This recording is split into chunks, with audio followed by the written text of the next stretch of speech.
Early 2024. A doctor's office in London. An 85-year-old man sits down for what should have been a routine preterm physical. 40 minutes later, he was told he had cancer. He had no symptoms, no family history, no warning. And for the next 12 months, the man you grew up watching told absolutely nobody. Stay with me, because what he hid for a year is the part that hurts most.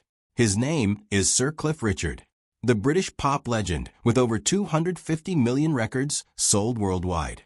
The third highest selling singles artist in UK chart history, behind only the Beatles and Elvis Presley.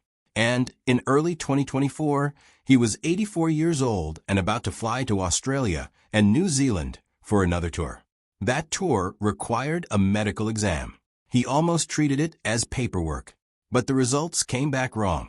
The prostate cancer was localized, caught before it could move into his bones or his lymph nodes. That part was lucky. According to his own words on ITV's Good Morning Britain on December 15, 2025, the disease was not very old when they found it.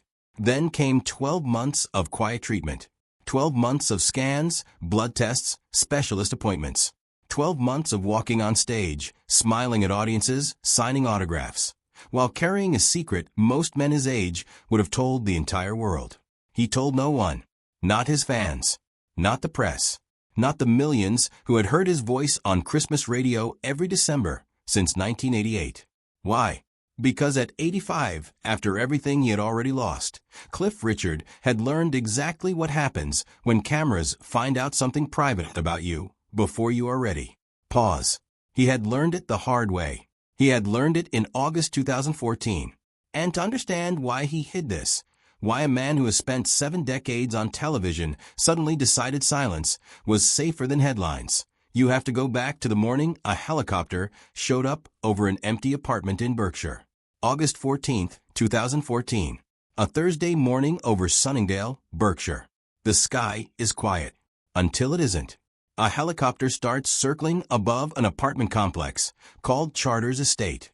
Police cars pull into the driveway. Officers from South Yorkshire Police step out with a search warrant. The owner of that apartment isn't home. He is 2,000 kilometers away in Portugal, at his vineyard in the Algarve. He has no idea his name is about to be on every screen in Britain. B-roll. Aerial shot of suburban English neighborhood. Faint helicopter audio. Inside that helicopter, BBC cameras are rolling. The corporation had been tipped off the day before. They had time to plan. They sent reporters to his homes in Portugal and Barbados. They hired the aircraft. They lined up the exclusive. Then they broadcasted live.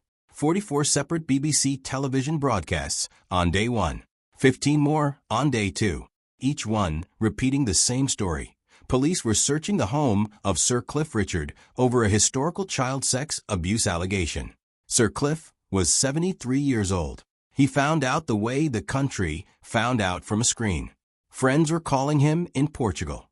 Strangers watched live cameras at his front door while he stood overseas, trying to understand what was being said about him. He had never been told. He had never been questioned. He had never been arrested. The allegation, according to court records, came from a man who claimed Cliff had assaulted him as a child at a Billy Graham religious event at Sheffield United's Bramall Lane Stadium decades earlier. Cliff denied it from day 1. 22 months later, in June 2016, prosecutors confirmed there would be no charges. The investigation was over, but the damage was done. He later told the High Court he spent 2 years in what he called creative limbo. 2 years where every audition, every offer, every interview started with the same unspoken question hanging in the room. Before I go any further, I need to ask you something, because this part affects all of us. Should a journalist be allowed to broadcast the name of a person who has only been accused, not arrested, not charged, not even questioned? Or should that name be protected until a court actually says so? There is no neutral answer to that. I want yours. Drop it in the comments below.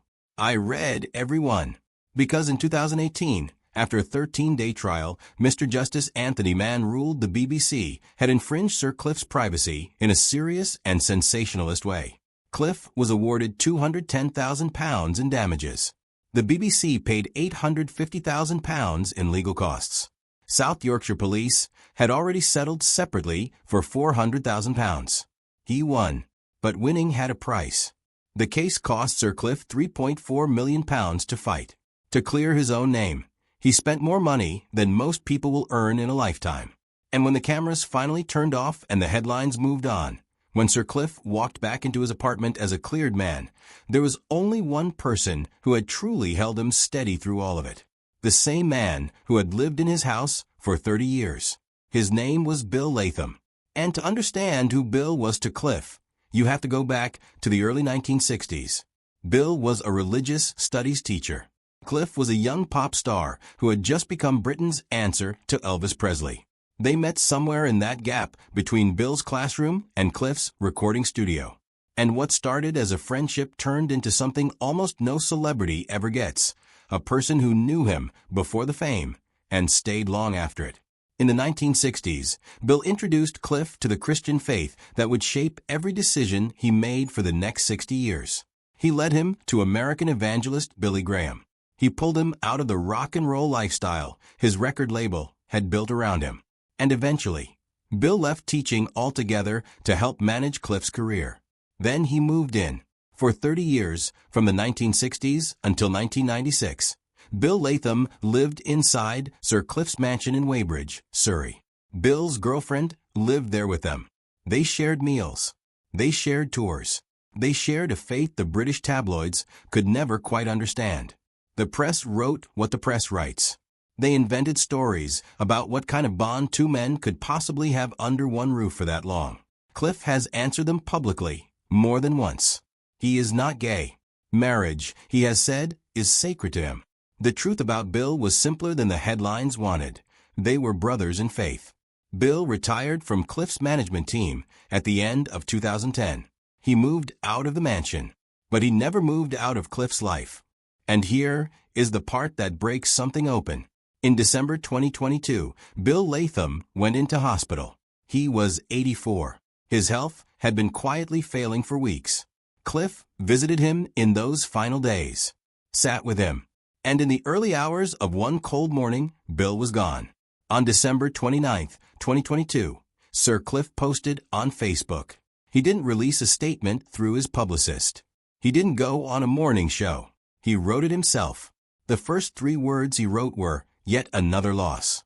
Yet another." Because by then, Cliff had been writing tributes for years to Olivia Newton-John, to old bandmates, to friends who had simply run out of time. But this one was different. He wrote that Bill was the one who led him onto the spiritual path that changed my life fully and completely. He wrote that Bill was someone you could reliably lean on, and I did many times. Then he closed it. God bless you, Bill. You deserve your rest in peace. The man who had stood beside him for 60 years was gone. The faith they had shared was still there. But the person Cliff had quietly built his inner life around, the one who knew the man behind a rock star, was no longer on the other end of any phone.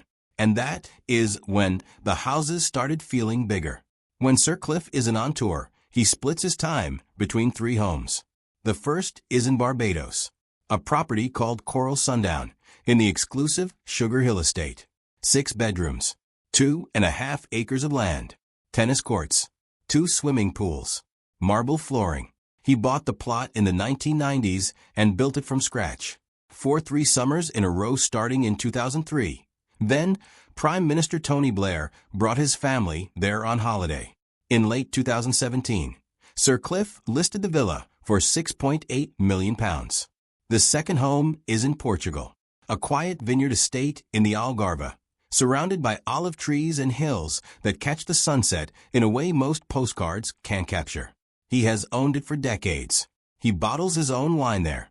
The third is in England, a country he has lived in, performed in, paid taxes in, and been knighted by. By any measure that exists, Sir Cliff Richard has won at life. Over 250 million records sold worldwide. A knighthood in 1995, making him the first rock star to ever receive one. An OBE before that. 3 Brit Awards. 2 Ivor Novello Awards. 68 years of charting singles. And not one person waiting for him in any of the rooms. He never married. He has no children. His parents are gone. His sisters have their own lives. The man who lived in his house for 30 years is buried. The other close friend he still speaks about, an American former priest named John McEllen, whom he has known since 2001, keeps a low profile. And fame, for all of it, has never been able to keep him company at night. And this is the part where I have to stop and talk to you directly for a moment.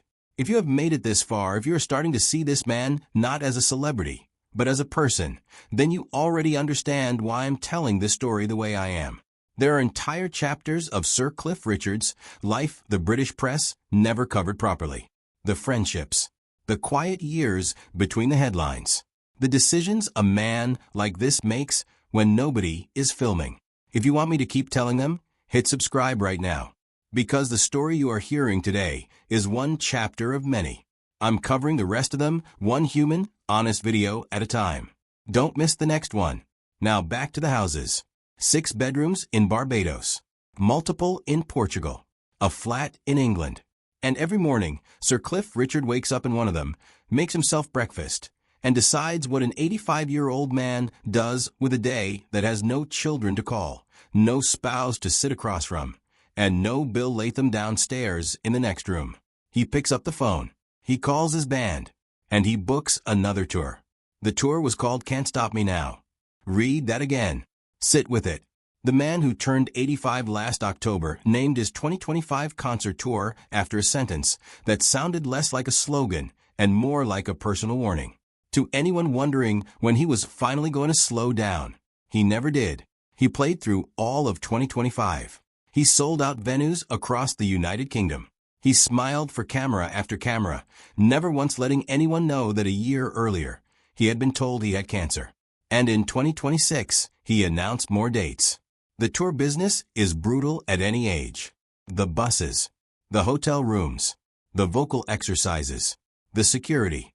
Most artists have his age struggle through a 6-week run. Cliff Richard has been doing this since 1958. You have to understand what stages have meant to this man. In 1989, he booked Wembley Stadium for what he called the event. 144,000 people showed up over 2 nights, one of the largest concerts in British history. The following year, in 1990, he played a benefit show at Knebworth. 120,000 fans. Elton John and Paul McCartney joined him. Together, they raised $10.5 million for charity in one night. That is the life he is still chasing at 85. Not because he needs the money. He has 3 homes and decades of royalty checks. He chases it because the moment those stage lights come on, he is not a man who never married. He is not a father without children. He is not the friend who buried Bill. He is not a man recovering from cancer. He is not the 73-year-old who watched a helicopter film his own front door. He is just Cliff, singing, the way he has been since he was 17 years old. And I want to talk to you for a second, because this part is going to land for some of you in a way the rest of this video hasn't. If you have ever poured yourself into work to avoid going home to a house that doesn't feel right, if you have ever loved a job because it was easier than loving a quiet evening alone, you already know what Sir Cliff is doing. You don't need to be a millionaire or a knight of the realm to understand what it means to keep moving, so the grief can't quite catch you. We all have a stage of some kind. If this part has hit you somewhere personal, tell me about it in the comments. You would be surprised how many in this community are feeling the same thing tonight. That's what makes this channel different. In the summer of 2025, between shows, Cliff spent the full Wimbledon fortnight as a member of the All England Club. He donated 4 oil paintings of female tennis legends to the Wimbledon Museum. He posted his daily outfits on Facebook. He kept moving. He kept smiling. And then, on a cold December morning, he sat down in front of a television camera at ITV, and he told the country what he had been hiding for an entire year. December 15th, 2025. ITV Studios, London. The Good Morning Britain set returns from a commercial break, and a familiar face is sitting across from the presenter. It is Sir Cliff Richard, 85 years old, in a soft jacket and a small smile. The presenter is Dermot Murnaghan, a respected British journalist who himself is living with advanced prostate cancer. Two men, two stages of the same disease. Live on national television. That is when Cliff said it. He revealed he had been diagnosed during a routine premature health check earlier in 2024. The cancer had not spread to his bones. It had been caught early. He had quietly undergone 12 months of treatment. Then he gave the country the line they were waiting for. The cancer's gone at the moment. The headlines led with that sentence. Most articles stopped quoting there. But Cliff did not stop talking. The very next sentence, the one almost nobody pulled into a headline, was this: "I don't know whether it's going to come back." Read that twice. A man at 85 on live television telling the entire United Kingdom that the disease he just beat could come back tomorrow, next month, or next year. And he has no way to know. He said it calmly, without his voice breaking. He said it on national television because he had decided, quietly, during those 12 secret months of treatment, that his platform was worth more than his privacy. He used the rest of the interview to push for one thing: a national PSA screening program for British men. NHS advisors had recently rejected routine screening for men aged 45 to 70, even though earlier detection could save around 1,500 lives a year. Then he turned, on camera, to King Charles III, who himself had been treated for a prostate condition earlier in 2025. If the king was willing to lead the campaign, Cliff said he would gladly join him. The man who once filled Wembley with 144,000 fans was now standing quietly, alone, at 85, asking a king to stand with him for one last cause. Not for the music, not for the fame, for men he would never meet, who might still be alive next Christmas because he decided to talk. And that is how he lives now, in 3 houses he can't quite fill, with a faith that outlived the friend who taught it to him, on stages he refuses to walk away from, with a cancer that may or may not return, and with a voice, at 85, still being used to save the lives of strangers. If this story hit you somewhere tonight, don't let it end here. The next video on this channel is already up, and it is one of the most difficult stories I've ever told. Click it now. Watch it through. Some stories aren't the kind you scroll past, because some lives deserve to be remembered properly. And Sir Cliff Richard, for all of it, is one of them.